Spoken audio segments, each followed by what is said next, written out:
c'est aussi sur tes choix, avec qui tu hang out aussi, avec qui tu restes aussi. Parce que si en même temps tu es avec un groupe de gars qui vont juste chercher à se trouver des filles juste pour faire des one night et tout, c'est sûr que ça va être dans ce genre de défi-là. Alors que si tu es avec d'autres types de gars qui veulent essayer de trouver une petite amie genre de la manière normale ou je sais pas, genre, qui essaient de quoi que ce soit, mais que ce soit normal et non avec des gages, ça revient sur toi, c'est tes choix, c'est toi qui fais ton chemin, genre. C'est toi qui fais ton chemin à toi vers le secondaire jusqu'à la fin, genre. Fait que c'est tes choix qui font des coups critiques, comme on dit. Pour rebondir là-dessus, en fait, je suis d'accord avec toi. C'est sûr que il y a une quête identitaire au début du secondaire, c'est surtout là, vu qu'il y a d'une part, on rentre dans un nouvel établissement, on passe du primaire au secondaire, puis aussi, surtout, on rentre dans la période de puberté. C'est sûr qu'à ce moment-là, on se cherche nous-mêmes, mais on cherche aussi un nouvel entourage, parce que forcément, les amis qu'on avait au primaire, des fois ils restent, des fois ils disparaissent, ou ils changent complètement, et on veut se séparer d'eux. Donc c'est sûr que pendant la première période du secondaire, c'est surtout là où on est le plus faible, si on peut dire ça d'une certaine manière, le plus vulnérable, voilà. Et c'est là où on cède facilement à la pression. Comme tu as dit, on aime suivre les mouvements parce qu'on se dit, si on est dans un groupe de masse, on va pas être ciblé personnellement. On va être comme les autres et ça va être plus facile de gérer ça au lieu de devenir la personne qui met un nouveau mouvement.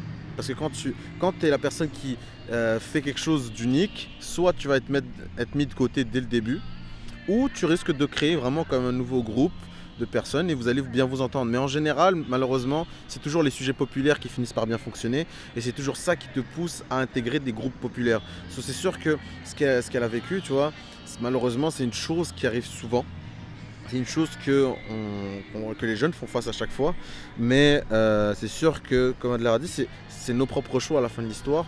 Et ça, c'est un truc qu'on doit faire attention, c'est que est-ce que dans ce stade, la question qu'on devrait se poser, c'est est-ce que les adultes auraient un rôle aussi à jouer là-dedans? Est-ce que les adultes devraient dire aux jeunes d'éviter ce genre de choses? Est-ce qu'on devrait enseigner aux jeunes à comprendre les émotions des autres?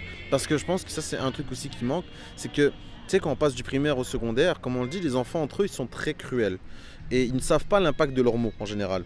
Tu sais, quand un enfant dit à un autre enfant que t'es gros, par exemple, l'enfant qui le dit, en général, ne le perçoit pas comme une insulte. Des fois, avec une moquerie. Mais pour l'autre, il peut se sentir mal dans sa peau et ça peut lui faire une séquelle carrément. C'est vraiment un petit mot, mais c'est un gros impact.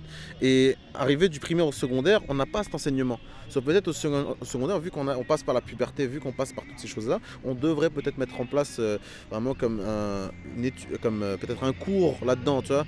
Un cours qui pourrait permettre justement d'apprendre à respecter les autres, apprendre à comprendre les autres, apprendre à comprendre que certains actes qu'on fait peuvent paraître cool, oui, mais ne sont pas sans impact en fait, sans difficulté.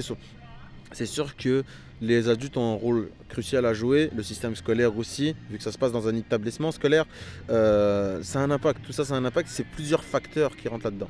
Ça revient à, comme je dis souvent, une épée à double tranchant. Dans le fond, si tu vas avec des bonnes personnes, tu vas du bon côté de la lame. Si tu vas avec de mauvaises personnes, ça va être le mauvais côté de la lame de l'épée, genre.